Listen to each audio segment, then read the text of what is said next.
Gandang tanghali, my friends! It's December 27. It's a Saturday. And mainit ang ulam ko. May sabaw ng sapsap. Sarap. Ang init pa. Sarap. At meron tayong maraming sapsap. Ginawa ng asawa ko. Masarap.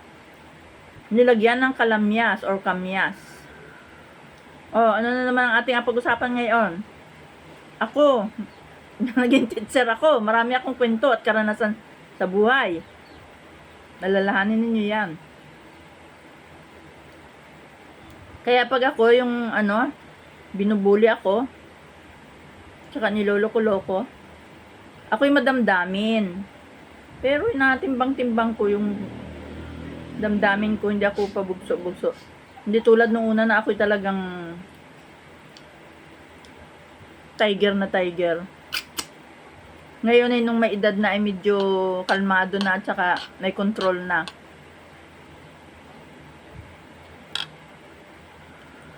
Kaya pag ako yung inaabuli-buli mo, yung bully, pagtawanan ko lamang ikaw. Naisip ko na ikaw ay isang mababang klaseng tao. Gawa nang nambubuli ka ay. Hindi mo kayang gawin sa maiging paraan ang buhay mo. Yung pambubuli, kasamaan yun. Tandaan ninyo guys yan. Guys! Ang pambubuli ay pagpapakita na ikaw na bully ay isang walang kwentang tao. You are nandun ka sa level ng pinakamababa. Dahil hindi mo makontrol yung sarili mo. Wala kang control.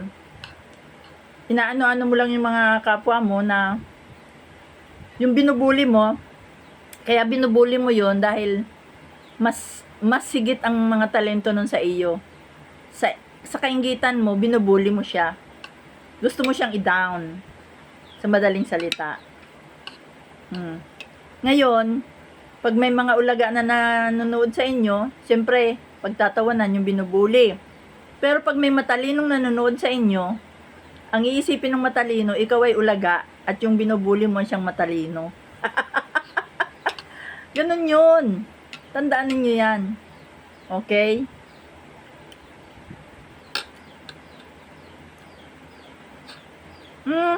Chicharon pala daddy yung binigay mo sa akin, maalat-alat.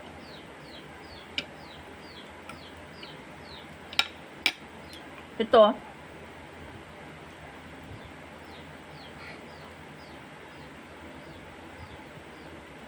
Yan. Sarap po yung sapsap.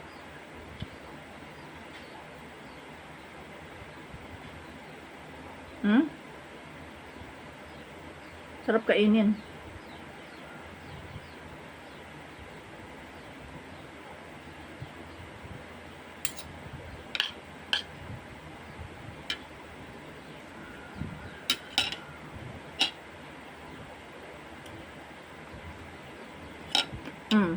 May pasit pa ako.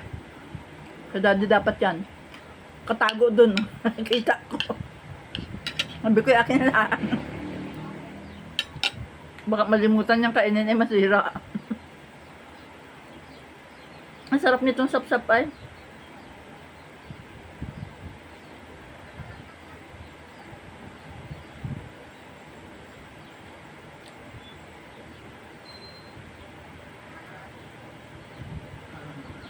Alam ninyo mga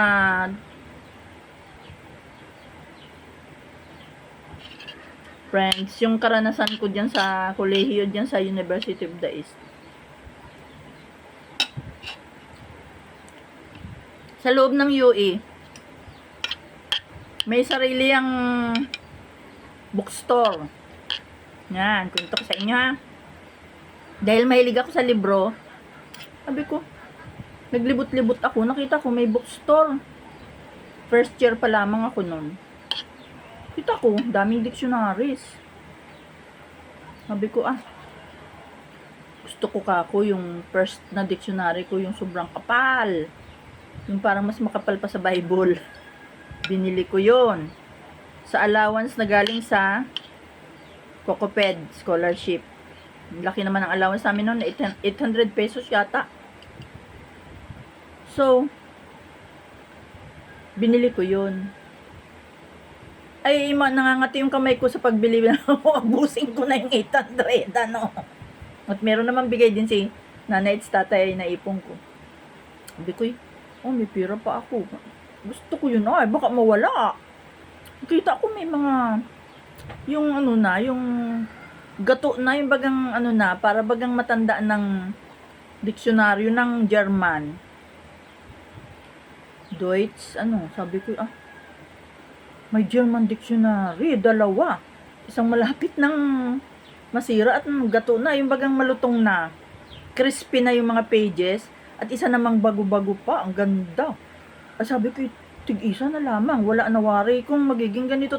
Mukhang sinaunang, para bagang hindi napansin ng mga UE students. Bilhin ko na.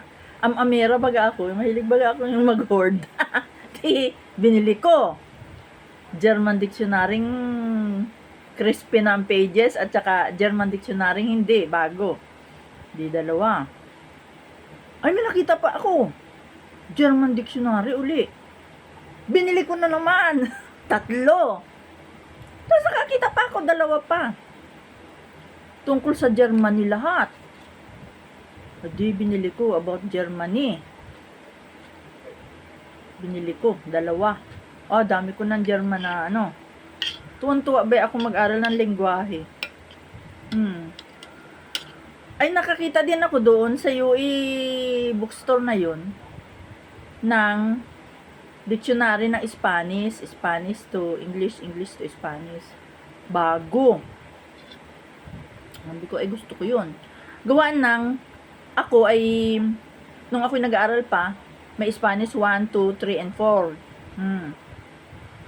Di ka, daddy, may ganun ka din, Spanish? 1 to 4 ka? Yun. Oy, napaplatwan ako doon. Favorite ko yun. Pero, wag ka. Bigyan na ikwento ko na sa inyo noon na sa kahirapang, siyempre, mag-exam ka, maraming subjects. Ay ako baga, para bagang first year ka pa lang, hindi mo pa alam ang proseso baga ng kung paanong mag-review sa gabi. O syempre, kinabukasan, kailangan magising ka na maagat, baka ikay mahuli, hindi ka na maka-exam, ako. Diyos ko, nakatulog ako. Yung Spanish, ang naiwan ko na, hindi ko naaral. Ayun ay conjugation, my God. Sabi ko, as a, amos, as, an, yung mga ganun, yung conjugation, my God. Anong ending sa ganyan na A-R, E-R, I-R, kailangan O-as, A, O-S-E, amos, as, an, emos, as, N, ganyan, my God. Sabi ko, kailangan ilagay ko mo, hindi talaga ako mahilig, baga yung magkodigo, ang tawag, kodigo, yung nangungopya ka sa sarili mong gawa, na, ginawa mo sa isang papel. Sabi ko, talagang ako'y naninervous, nangingigkig na ang aking pagkatao. Nilagay ko sa ako'y bagay para bagang Estel Vilma Santos na mahilig magpanyo.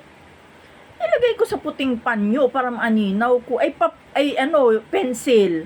Sinulat ko dun yung conjugation. O as a, amos a is an, o s e, emos a is n. Ganyan. Yeron, is, ganyan. Sinulat ko. Di pencil. Kinabukasan, nandun na kami sa Spanish. Okay, lahat yung mga subjects kong iba. Yan, okay. Nung oras ng Spanish. Namamalamala tong ang aking sa katakutan bagang mangopya, yung magkodigo. Ang professor namin noon ay matandang dalaga yata, yun, si Profesora Carvalho yata, apelyido noon. Yun ay siyang author ng libro. Pawisan na yung mukha ko ay, siyempre, pahidin ko yung pawis sa mukha ko nung aking panyong puti, pinahid ko. Tingnan ko na kung anong conjugation na-erase. Gawa ng pawis ko. My God. Ay, Diyos ko. Joseph. So, yan na nga ni ano po. Na-erase. Na-erase po yung ano, yung kudigo ko. Gawa po ng pinawisan ako. Ipinahid ko sa mukha ko yung panyo kong puti. Yan, na-erase. Lalo na akong ano, pinamawisan at ako'y nagsalita na doon sa kalapit ko. Sabi ko, ay Diyos ko, ako naman ay true At bakit kaya na-erase ang ano ko? Ay pencil ang pagkasulat.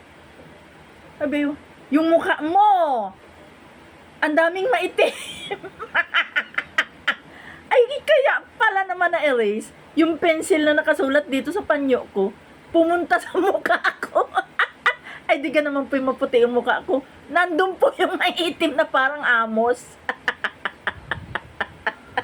Ay talaga pong first time ko po yun at last time ko na pong nagkodigo. Hindi na po ako umulit. Gawa nang nakatulog po ako ng gabi, ng pag-review ko, nakatulog ako. Mahirap pala po yung ikaw ay nakahiga pag nag-review. Kailangan talaga ikaw ay nandun sa labas, doon sa area na may sofa doon at ano, doon ka nakaupo at doon ka, para hindi ka po nakahiga sa iyong kama. Talagang makakatulog ka po, ikaw ay bibigla ng, ay Diyos ko, umaga na. Gising ka, magaligo ka na, diretso ka na sa school. Paano na? Hindi ka na makakapag-review, umaga na. Ganyan po ang ano. Mahirap talagang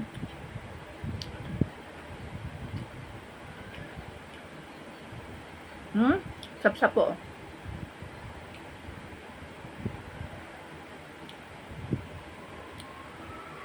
Ganyan po ang pagiging estudyante. At saka, speaking of dictionary, ano po, may kaibigan po akong matalik na Ilocana, si Mirna Valera. Na-inspire din po akong mag-aral ng ano, Ilocano. Ganun baga po ugali ko. Sabi ko, Ilocana, si Mirna Valera, yun ay naging madre. Statistics din po yun sa UA, ang graduate. Magaling po yun. Doon ako nagtatanong, magaling yung babaeng yun. Si Mirna. Classmate namin yun ni Roy. Yan. Si Roy na Natividad. Ako, si Mirna, yan. Kaya nakilala niya si Roy. Classmate namin yun sa statistics. Hi Mirna! Merry Christmas! I love you! I miss you! So, sa madalit salita, gusto ko pong mag-aral ng Ilocano at Ilocana sa Mirna. Pero Inglesero, napakagaling mag-Ingles. Babaeng yun, galing, super. So, bumili naman po ko ng dictionary Ilocano, Tagalog yata, Ilocano, English yun. Bumili ako, 2. Napag-aralan ko, hindi ko kaya. Mahirap. And then, marami din doon sa UA, Bisaya. Bisaya, mga kaibigan ko rin. Bumili rin ako ng Bisaya English na diksyonaryo. Dami ko ng dictionary. Talaga napupuno na yung aking kwarto ng dictionary na katambak doon. Ngayon, ay sabi ko parang gusto kong maging interpreter pag dumating ang panahon na bakit yata yung statistics ay nakuha ko, dapat ay interpreter, di mga lingwaheng kailangan pag-aralan ko. Ano po? Ay, ginawa ako. Pumunta ako ng National Bookstore. Yan, may malaking National Bookstore malapit sa may UA, magalakad-lakad ka lang sa may mga papuntang, basta may National Bookstore doon, nalimutan ko na kung saan ba gayon. Basta lahat ng mga lugar na mayroong bookstore, napasok ko yan. Bili ko yung gusto kong bili. Bumili naman ako doon ng Italian, French, at saka Italian, French, ano pa ni? Dutch yata yun, Dutch. Hindi. Greek. Yun, Greek. Greek, Italian, at saka French. Bumili ako. Ng mga dictionaryong yun.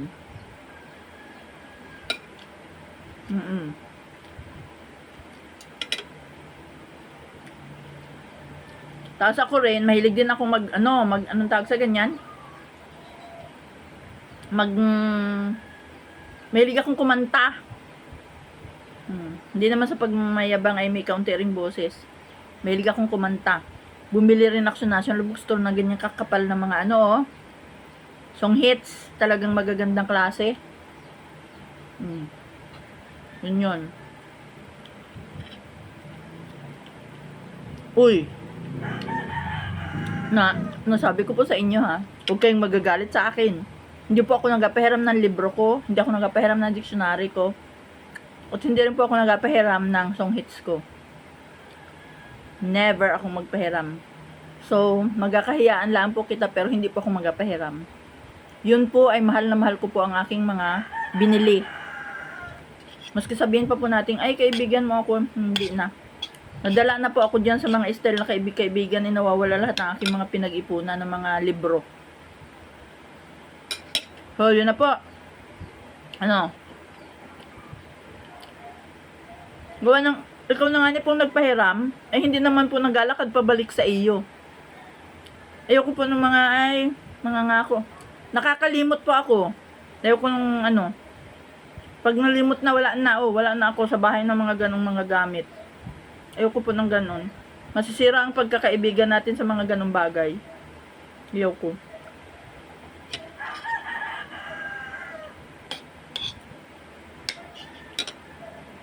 So, yun na nga po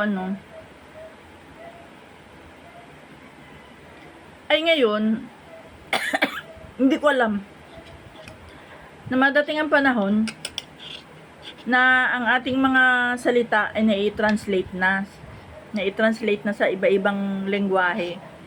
Yan, ang kagandahan, mga bata na kayo ay hindi nabibili ng hindi na kayo mahirapang mag-translate sa pamamagitan ng mga dictionary. Meron na kayong translator dyan sa inyong cellphone. Diba? Napakaginhawa ng inyong buhay ngayon.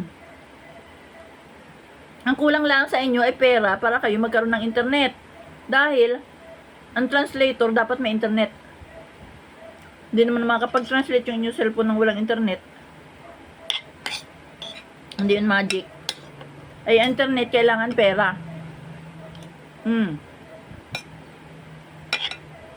Diba? So, sa bawat kibo mo, dito sa mundong ibabaw, habang buhay ka pa, kikibo ka papunta sa harapan mo, pera. Kikibo ka papunta sa kanan mo, pera. Kikibo ka papunta sa kaliwa mo, pera. Kikibo ka paurong, pera. Kahit saan ka pumunta, pera. Sabi mo, gusto ko ng pera. Ang focus mo, pera. Nawala yung balanse ng iyong buhay. Wag na wag mong gagawing priority. Ang ibig sabihin ng priority, number 1, nauuna sa buhay mo ang pera.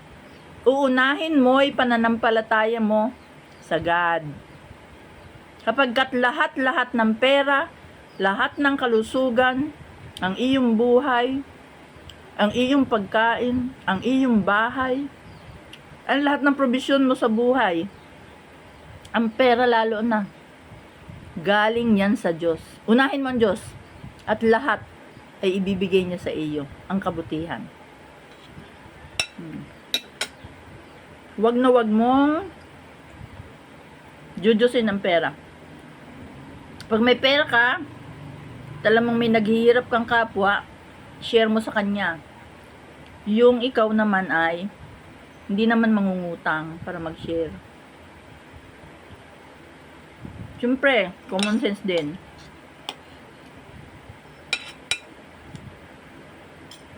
Diba? Oh, paano makakatapos itong sapsap na ito nang hindi natin nakain? Ahay!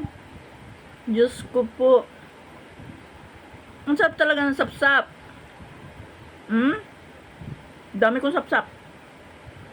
Favorite kong sapsap. Ewan ko dyan, kung favorite nila yan. Sarap ay.